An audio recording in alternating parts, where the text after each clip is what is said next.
Jean chapitre 19, versets 28 à 30. Après cela, Jésus, voyant que tout était accompli, dit, afin que l'écriture fût accomplie, « J'ai soif. » Or, il y avait là un vase plein de vinaigre. Et ils emplirent donc de vinaigre une éponge. Et l'ayant mise autour d'une tige d'hysope, ils la lui présentèrent à la bouche. Et quand Jésus eut pris le vinaigre, il dit, « Tout est accompli. » Et ayant baissé la tête, il rendit l'esprit. Amen. Que le Seigneur bénisse sa parole et l'applique à nos âmes cet après-midi. Que de solennité dans ces quelques mots que nous avons lus. Élisée, le banc de devant. Que de solennité dans ces quelques mots que nous avons lus. Nous avions la semaine dernière laissé Jésus-Christ au moment où il était condamné par Ponce Pilate. Ponce Pilate contre l'avis de sa propre conscience, contre l'avis de sa femme qui avait reçu une révélation, décida de condamner le Christ. Et donc nous avançons quelque peu dans le récit des évangiles et nous en arrivons, vous connaissez l'histoire, au moment où Jésus-Christ est crucifié. Et précisément le moment qui nous intéresse cet après-midi, c'est ce moment hautement solennel, glorieux et majestueux, lorsque Jésus-Christ rend l'esprit, lorsqu'il meurt. Et avant de mourir, sa dernière parole est la suivante. Tout est accompli. Tout est accompli. Jésus est crucifié. C'est le moment le plus dramatique et le plus décisif de l'histoire humaine. C'est précisément pour cette heure-là que le Fils, que Jésus-Christ est venu dans le monde. En Jean chapitre 12, au verset 27, notre Seigneur rappelait « Maintenant, mon âme est troublée, et que dirai-je ? Père, délivre-moi de cette heure. Mais c'est pour cela que je suis venu à cette heure. » Le Fils est venu dans le monde, précisément pour cela, pour mourir, pour rendre l'Esprit sur la croix. Sa mort, c'est le couronnement de son œuvre de rédemption. La mort de Jésus-Christ, elle est pour ainsi dire le pinacle de l'édifice de la rédemption. Et avant de mourir donc, Jésus prononce ces paroles qui pourraient paraître mystérieuses. Tout est accompli. Alors, j'aimerais que l'on médite cet après-midi sur ce qui fut accompli. Tout est accompli. Oui, mais quoi exactement ? À quoi le Christ fait-il référence quand il dit « tout est accompli » ? Et ensuite, nous nous intéresserons aux effets de ce grand accomplissement, une fois que nous aurons cerné ce qu'il est. Alors, premièrement, cet après-midi, nous nous intéressons à ce qui fut accompli par Jésus-Christ au moment de sa mort. En fait, ce « tout est accompli » se réfère à trois choses bien particulières qui, fondamentalement, n'en font qu'une seule. Trois choses qui se rapportent à une. Premièrement, tout est accompli, à savoir toute la volonté de Dieu. Souvenez-vous, à Gethsémane, Jésus est entré dans sa passion par ces mots « Pas ma volonté, mais la tienne ». C'est ainsi que s'ouvrait la passion de notre Seigneur Jésus-Christ. Soumettre sa volonté d'homme à celle de son Père. C'est la volonté de Dieu qui a choisi et constitué Jésus-Christ comme le médiateur entre Dieu et les hommes. D'où vient que Jésus est le médiateur entre Dieu et les hommes?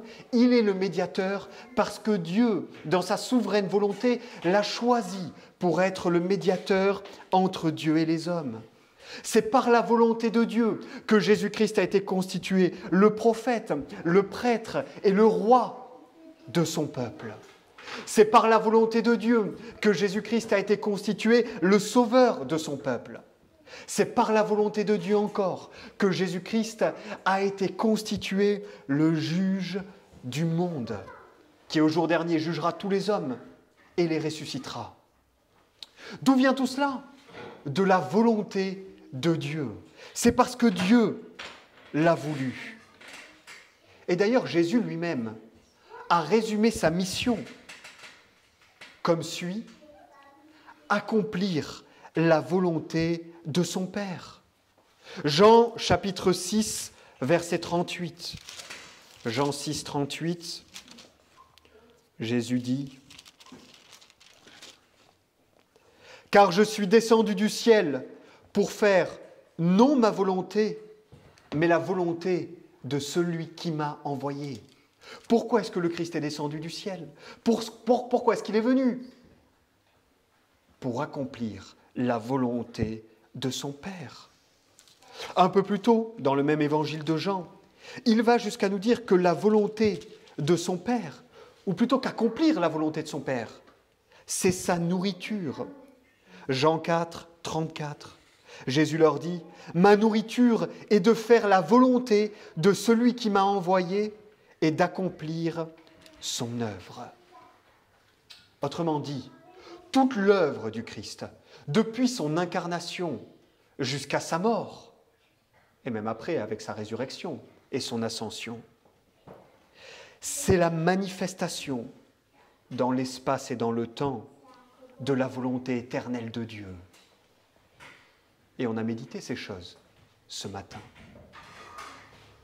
La mission de Jésus, tout ce qu'il fait, c'est la manifestation dans l'espace et dans le temps de la souveraine, éternelle volonté de Dieu. Dieu a voulu que le Fils s'incarne. Dieu a voulu qu'il soit placé sous la loi, qu'il y obéisse, qu'il souffre, qu'il soit rejeté et qu'il meure. Tout cela n'est pas arrivé par hasard. Tout cela est arrivé parce que c'était la volonté de Dieu. Dieu a voulu cela. En faisant toutes ces choses, en se soumettant à la loi, en y obéissant, en subissant le châtiment de la loi, en mourant, Jésus-Christ a accompli la volonté de son Père. Tout cela, c'était un acte d'obéissance à la volonté de son Père. Toute la vie, toute l'œuvre et la mort même de Jésus-Christ est un acte d'obéissance à la volonté souveraine de Dieu.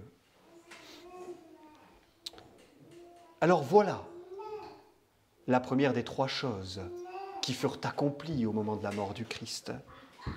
Toute la volonté de Dieu est accomplie.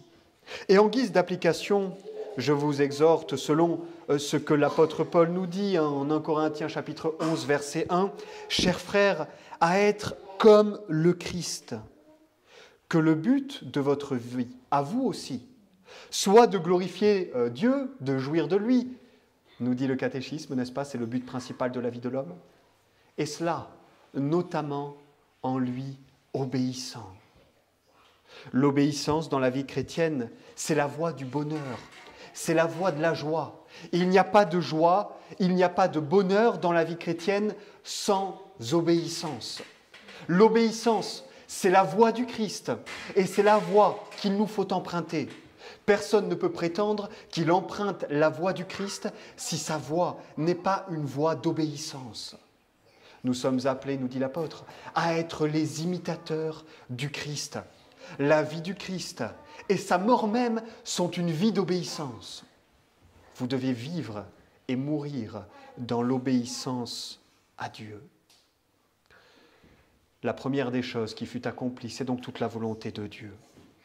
La deuxième qui fut accompli, ce sont les Écritures. Et ça, je le tire directement du texte que je vous ai lu. Jean chapitre 19, verset 28. « Après cela, Jésus, voyant que tout était accompli, dit, afin que l'Écriture fût accomplie, j'ai soif. » Il y a un aspect de la volonté de Dieu, vous le savez, ce qu'on appelle la volonté révélée de Dieu, qui est consignée dans l'Écriture. La volonté révélée de Dieu se trouve consignée dans la Sainte Écriture. Et toute l'Écriture nous parle de la volonté de Dieu concernant le Messie et le Christ. Et cela est vrai même de l'Ancien Testament, qui était la seule partie de la Bible que possédait le Christ et les apôtres. Au moment où il s'écrit sur la croix, tout est accompli. Le Nouveau Testament n'a pas encore été donné à l'Église. L'Église ne possède que l'Ancien Testament. Eh bien, déjà dans l'Ancien Testament, l'Écriture nous parlait de la volonté de Dieu concernant le Messie. Tout était consigné par avance dans l'Écriture pour que le Messie puisse être identifié en temps et en heure. Son identité personnelle nous était révélée déjà. Dans le livre des Proverbes, il y a bien sûr le chapitre 8 qui nous parle de la sagesse de Dieu. Et on sait que la sagesse personnifiée de Dieu, c'est le Christ. Mais le livre des Proverbes se termine avec une déclaration étonnante. Au chapitre 30 et au verset 4, il est écrit « Qui est monté aux cieux ou qui en est descendu? Qui a assemblé le vent dans ses mains? Qui a serré les eaux dans sa robe? Qui a dressé toutes les bornes de la terre? Quel est son nom? Et quel est le nom de son fils? Le sais-tu? » Déjà l'Ancien Testament a annoncé la venue du Fils éternel de Dieu pour être le Rédempteur et le Sauveur de l'humanité. Déjà, l'Ancien Testament a annoncé ce qu'il ferait, son devoir, à savoir obéir à la loi et à ses préceptes. Vous trouvez ça chez le juste du livre des psaumes, celui en qui il n'y a aucune fraude, aucune. Alors bien sûr, dans un sens secondaire, cela peut s'appliquer à David et cela peut s'appliquer aux croyants qui sont sincères dans leur obéissance à Dieu, quoiqu'ils soient des pécheurs. Mais dans un sens fort, le juste, celui dans lequel il n'y a aucune faute, c'est le Christ Jésus, celui qui a accompli parfaitement toute la loi de Dieu. Mais sa souffrance et sa mort, partie intégrante de sa mission. Son obéissance au châtiment, à la malédiction de la loi, là encore était annoncée. Ésaïe, chapitre 53, est peut-être l'exemple le plus flagrant. Toute l'Écriture nous parle de la volonté de Dieu concernant le Messie. En vivant et en mourant, le Christ, qu'est-ce qu'il a fait? Il a accompli tout ce que la loi et les prophètes disaient. Ne pensez pas que je sois venu pour abolir la loi et les prophètes. Je suis venu non pour abolir, mais pour accomplir. Matthieu chapitre 5, verset 17. Le Christ est venu pour accomplir les Écritures, pour accomplir la loi et les prophètes. La loi et les prophètes s'accomplissent dans le Christ. Alors, le Christ est venu pour accomplir les Écritures. En guise d'application, souvenez-vous du caractère, premièrement, sacré de l'Écriture. Le caractère sacré de l'Écriture apparaît lorsqu'on se souvient que le Christ est venu précisément pour accomplir les Écritures. Le Christ n'est pas venu pour accomplir les traditions rabbiniques inventées par les hommes. Le Christ est venu pour accomplir la très sainte parole de Dieu. Qu'est-ce que ça veut dire? Ça veut dire que le Christ a veillé à ce qu'elle soit pleinement accomplie. Il n'a rien oublié jusqu'à cette insignifiante prophétie qui annonçait que le Messie, au moment de sa passion, demanderait à boire. ayant soif. Parce qu'elle est la parole de Dieu, et parce que cette parole, nous dit Jésus, Jean chapitre 10, verset 35, elle ne peut être anéantie, elle ne peut être détruite. Il a veillé à ce qu'elle soit accomplie en toutes choses. Alors, je vous pose la question, comment traitez-vous l'Écriture? Comment traitez-vous la Bible? Comment traitez-vous ce livre que le Christ a si profondément chéri? Est-ce que, comme le psalmiste, vous serrez la parole de Dieu contre vos cœurs, de peur de pécher contre lui? Psaume 119, verset 111. Comment traitez-vous l'Écriture? Si vous traitez la Bible comme un simple livre, alors certainement, vous faites mal. C'est pour accomplir ce livre et tout ce qui est écrit dedans que le Fils éternel de Dieu a quitté les cieux, qu'il a revêtu une chair humaine, qu'il a vécu en obéissance à la loi, qu'il est mort et ressuscité. C'est pour accomplir tout ce qu'il y a marqué dans ce livre. Si le Christ est véritablement formé en vous, si le Christ habite en vous, le Christ vous fera aimer sa parole et le Christ vous fera soumettre votre volonté à sa parole, comme il s'y est lui-même soumis. Alors, premièrement, le caractère sacré de l'Écriture. Deuxième application, l'infaillibilité de l'Écriture. Dieu veille à ce que toute son Écriture s'accomplisse, des choses les plus grandes jusqu'aux plus petites, comme nous dit le verset 28. Toute la parole de Dieu est inspirée, donc toute la parole de Dieu est infaillible. Elle dit la vérité, elle ne peut pas errer, elle ne peut pas se tromper dans ce qu'elle dit. De la plus grande des déclarations jusqu'à la plus petite, tout est infailliblement vrai. Infailliblement vrai. Et ce texte nous le rappelle.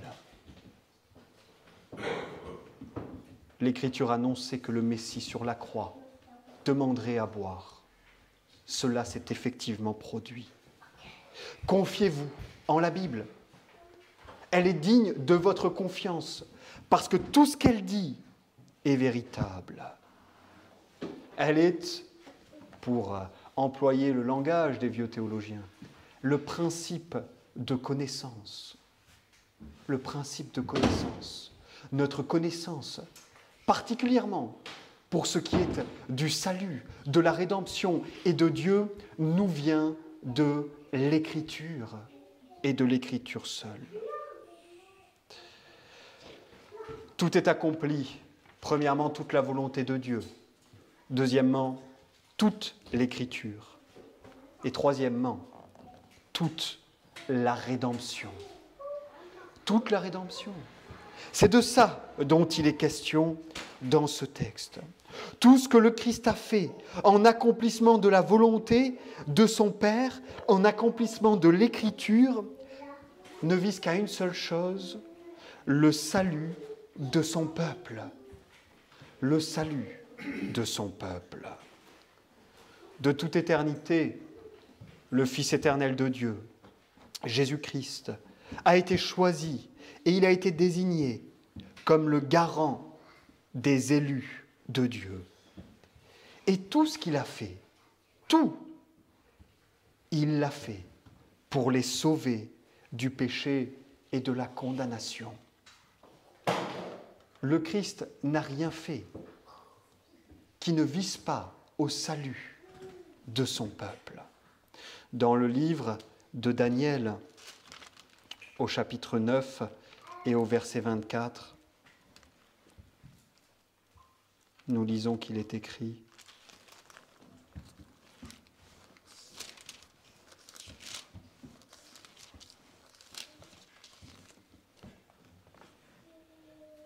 « 70 semaines sont déterminées sur ton peuple et sur ta ville sainte, pour enfermer la rébellion, pour sceller les péchés, pour expier l'iniquité, pour amener la justice éternelle, pour sceller la vision et le prophète, et pour oindre le Saint des saints.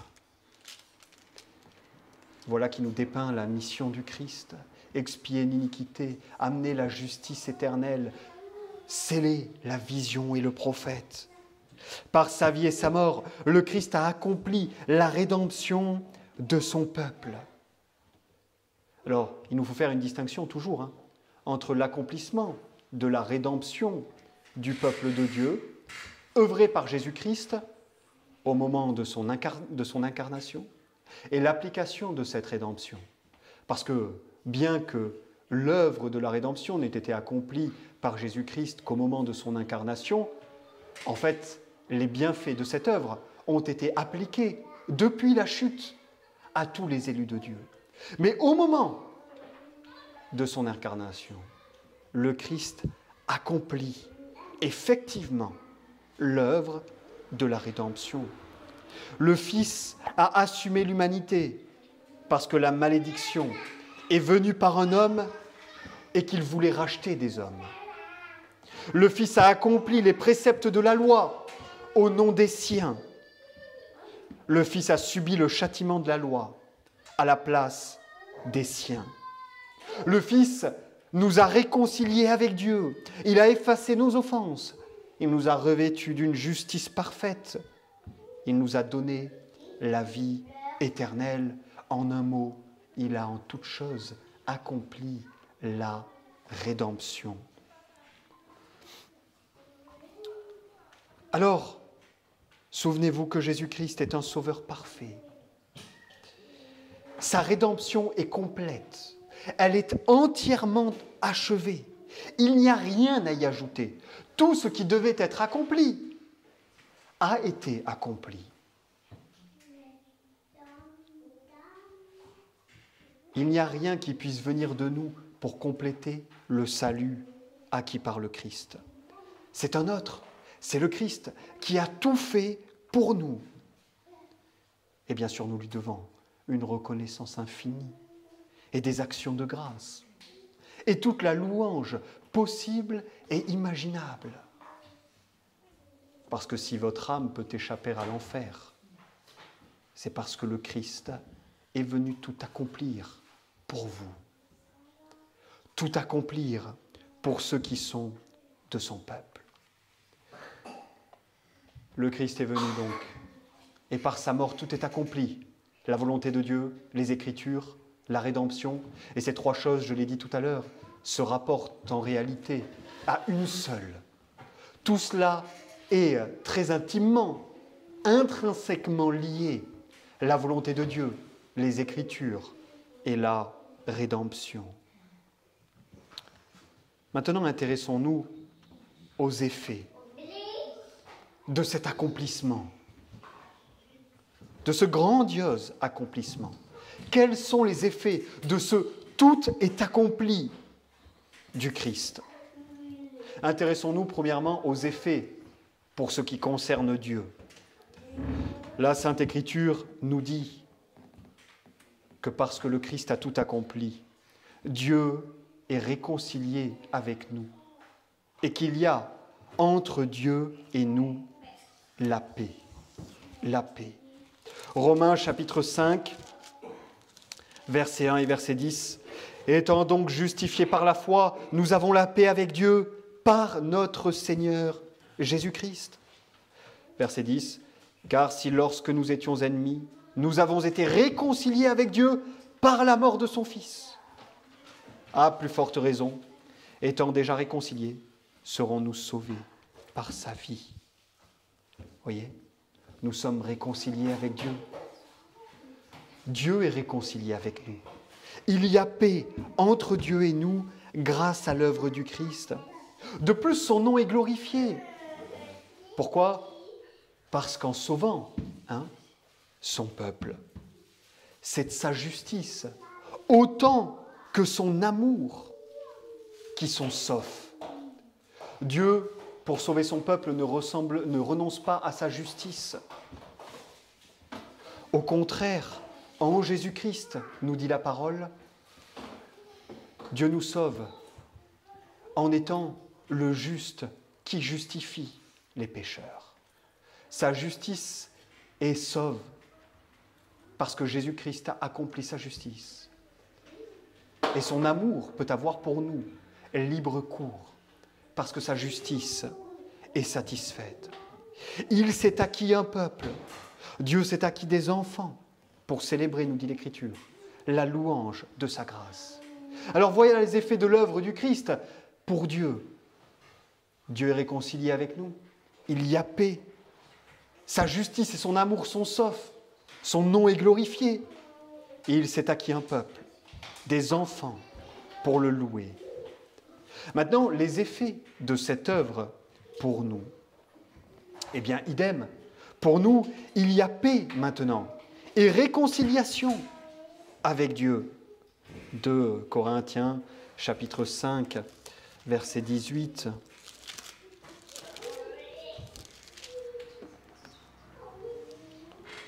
Or, toutes ces choses viennent de Dieu, qui nous a réconciliés avec lui par Jésus-Christ et qui nous a confié le ministère de la réconciliation.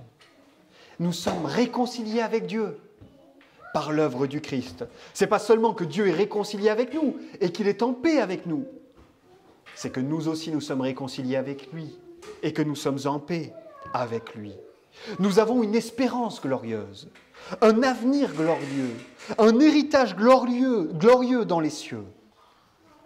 Nous avons le bien suprême, nous l'avons médité ce matin. La communion avec Dieu, dans la vision béatifique qui nous est gardée. Nous avons la paix de l'âme, une paix glorieuse, une joie glorieuse également. D'ores et déjà, nous avons communion avec le Dieu Trine, communion avec le Père, avec le Fils et avec le Saint-Esprit.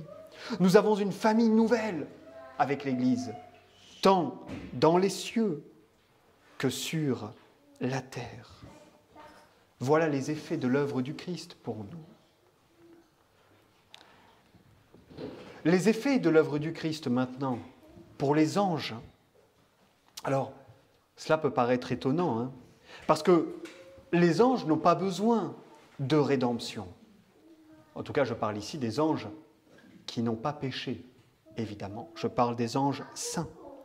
Mais même si les anges n'ont pas besoin du pardon de Dieu, l'Écriture nous enseigne clairement qu'en un sens, l'œuvre du Christ a quelque influence sur eux et qu'ils reçoivent des bénéfices de l'œuvre du Christ.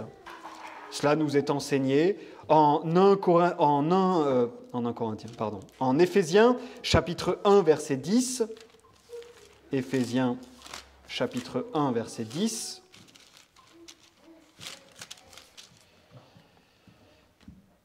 Et qu'il devait réaliser à l'accomplissement des temps, à savoir de réunir toutes choses en Christ, tant ce qui est dans les cieux que ce qui est sur la terre. Et nous avons un texte très très similaire dans l'épître aux Colossiens, chapitre 1, verset 20. On peut commencer à partir du verset 19, « Car il a plu à Dieu de faire habiter toute plénitude en lui, et de réconcilier par lui toutes choses avec soi, ayant donné la paix par le sang de sa croix, tant aux choses qui sont sur la terre qu'à celles qui sont dans les cieux. » Vous voyez ici, c'est la réconciliation et la paix qui s'étend à la fois aux choses qui sont sur la terre, évidemment les hommes ici, et les choses qui sont dans les cieux, les anges. Alors même si les anges n'ont pas besoin de rédemption, même s'ils n'ont pas besoin de pardon, l'œuvre du Christ a quelque influence sur eux. Ils reçoivent des bienfaits de l'œuvre du Christ. Alors quels sont ces bienfaits ? Premièrement, la paix avec les hommes rachetés. Et oui, les anges saints avaient pris le parti de Dieu, évidemment, ils se trouvaient opposés aux hommes pécheurs. Mais les hommes rachetés par le Christ, eux aussi prennent le parti de Dieu. Et du coup, se trouve une harmonie entre les anges qui ont pris le parti de Dieu et les hommes qui ont pris le parti de Dieu. Il n'y a plus d'opposition entre les hommes et les anges. Ils sont à nouveau unis. Et d'ailleurs, ils se tiennent compagnie les uns les autres dans le ciel. Les anges élus sont en compagnie des hommes élus. Plutôt, les hommes élus sont en compagnie des anges élus. Ils sont tous unis sous le Christ. Le Christ médiateur est devenu aussi le chef et la tête des anges. Certains disent que les anges, avec la chute de Satan, ont perdu leur chef et qu'ils ont retrouvé ce chef dans le Christ. Et je parle ici du Fils incarné, Évidemment, le Fils considéré en tant que seconde personne de la Trinité, au même titre que le Père et que l'Esprit Saint, il est le chef des anges. Mais les textes que nous avons lus nous enseignent que c'est particulièrement en tant que Fils incarné, en tant que médiateur, qu'il est devenu le chef à la fois de l'Église et des anges. Et enfin, nombreux sont les théologiens réformés à tirer de l'œuvre du Christ un troisième bénéfice pour les anges saints. Nombreux sont ceux qui pensent que les anges saints ont reçu la confirmation de l'état de grâce par le Christ et par son œuvre. Qu'est-ce que ça veut dire, confirmation dans l'état de grâce? Ça veut dire qu'ils ne peuvent plus en déchoir. Bien sûr, ils étaient déjà saints avant, en dehors, pour ainsi dire, de l'œuvre du Christ. Mais c'est l'œuvre du Christ qui les a scellés dans cette sainteté, de sorte qu'ils ne peuvent plus en déchoir, qu'ils ne peuvent pas en déchoir. Alors voilà pour ce qui est des effets de cette œuvre glorieuse pour les anges. Maintenant, les effets de cette œuvre glorieuse, de cet accomplissement pour l'Alliance. Il y a un changement à partir de la mort de Jésus-Christ. À partir du moment où tout est accompli, il y a un changement dans l'administration de l'Alliance de grâce. C'est toujours la même alliance dans laquelle Dieu est notre Dieu et celui de nos enfants, mais l'administration change. L'Alliance, après la mort et la résurrection du Christ, son administration change. Elle n'est plus administrée de la même manière. C'est la fin des types et des ombres que l'on trouvait par excellence dans la loi cérémonielle. Plus de temple, plus de sacerdoce lévitique, plus de sacrifices. Tout cela est passé. La prédication de l'Évangile devient universelle et l'Église devient elle aussi universelle. Elle est composée à la fois de Juifs qui ont cru et de non-Juifs qui ont cru. Il s'agit là de la dernière administration de l'Alliance de grâce, avant la fin du monde et la consommation de toutes choses. Les effets de cet accomplissement pour l'univers maintenant. L'univers sera renouvelé en vertu de l'œuvre de Jésus-Christ. L'univers sera renouvelé. Voici, je m'en vais créer de nouveaux cieux et une nouvelle terre, dit Dieu. Ésaïe 65, le livre de l'Apocalypse, rappelle cela également. Alors ce n'est pas à dire nécessairement que dans l'âge à venir, les hommes vivront sur cette terre. Mais l'univers sera renouvelé quoi qu'il en soit. Il sera renouvelé. Les effets maintenant, et finalement, de cette œuvre pour les anges déchus. Les effets de cette œuvre pour les hommes déchus, pour les anges déchus, pardon. C'est qu'ils ont été définitivement vaincus. Je voyais Satan tomber du ciel, nous dit le Christ en Jean 12. Satan et ses démons sont définitivement vaincus. Il les a livrés en spectacle à la croix, nous dira l'apôtre. Par la croix, le Christ a définitivement vaincu et désarmé les puissances des ténèbres. Il les a livrés en spectacle, exposés comme vaincus aux yeux de tous. Et les attend maintenant un enfer de feu éternel. Alors en résumé, Qu'est-ce qui change avec ce tout est accompli? Tout change. Tout change. Pour Dieu, pour nous, pour les anges, qu'ils soient saints ou qu'ils soient déchus, pour l'univers lui-même, pour l'alliance de grâce, tout change. Parce que tout est accompli. Tout change. Et vous êtes bien heureux si vous êtes de ceux pour qui tout a changé. Pour ceux qui sont de nouvelles créatures, pour qui tout est devenu nouveau, nous dit l'apôtre. Vous êtes bien heureux. À vous la gloire éternelle. Comme cette œuvre change tout, tâchez de vous trouver du bon côté de la barrière et pas du mauvais. Tâchez de partager le sort des anges saints et d'être en leur compagnie. Parce que si vous ne partagez pas le sort des anges saints et élus, si vous ne vous trouvez pas après votre mort en leur compagnie, vous partagerez le sort de Satan et de ses démons. Il n'y a pas d'entre-deux. Cette œuvre change tout.